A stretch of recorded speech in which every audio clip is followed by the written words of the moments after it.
Fetal balloon aortic valvotomy and device closure of left ventricular hole. It's a novel procedure.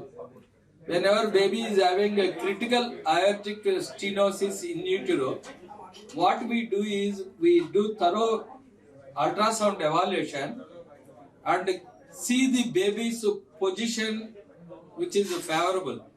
Then we'll give intramuscular anesthesia to the fetus, what you can see in the video. So after that baby movements will come down.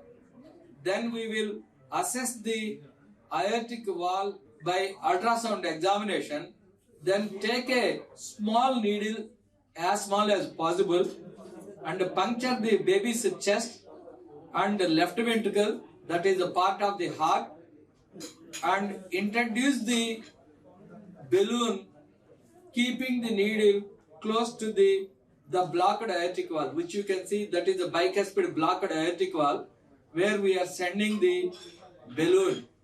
So once we confirm, we open the aortic wall. So in this particular baby, we have used a bigger needle and left ventricle is opened, hole is created. Through that hole, we actually inflated the aortic wall using a 4.5 millimeter balloon. We confirmed that. After that, there will be serious problem to the hole because the blood will come from the left ventricle to the surrounding parts, that is into the chest.